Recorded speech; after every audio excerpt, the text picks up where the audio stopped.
किसी जंगल में एक शेर रहता था।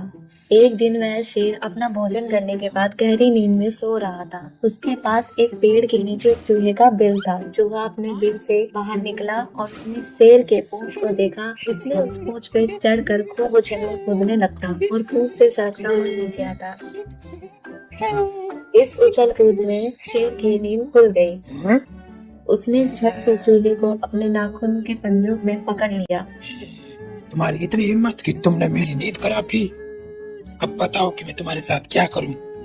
महाराज मुझे माफ कर दीजिए, मैं दोबारा ऐसी गलती नहीं करूंगा। मैं आपकी इस दया को नहीं भूलूंगा। इसके बदले मैं आपकी कुछ सहायता जरूर करूंगा।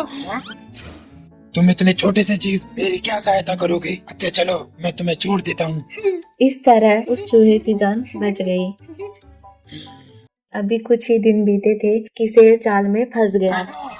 वह जाल शिकारियों द्वारा बिछाया गया था। उस जाल में फंसने के बाद शेर ने बड़ी जोर जोर से दहाड़े लगाई। यह दहाड़ पूरे जंगल में गूंज उठी।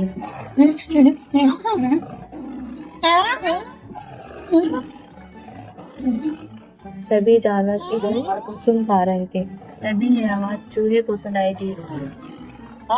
उसने बिना कुछ सोचे उस आवाज की तरफ दौड़ने लगा और जल्द ही शेर के पास पहुंच गया। महाराज आप शिकारियों के जाल में कैसे फंस गए? आप डरिए मत, मैं इस जाल को काटकर आपको आजाद कर दूंगा। इसके बाद चूहे ने जाल काटना शुरू कर दिया।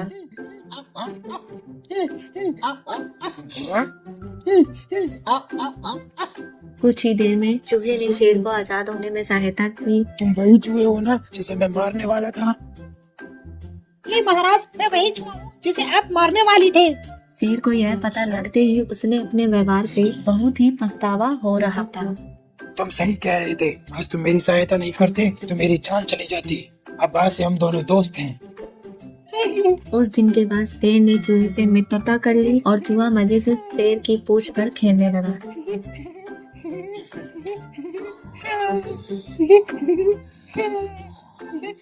इस कहानी से हमें यह शिक्षा मिलती है कि हमें कभी भी किसी को कम नहीं समझना चाहिए, क्योंकि हर किसी के पास अपनी काबिलियत होती है।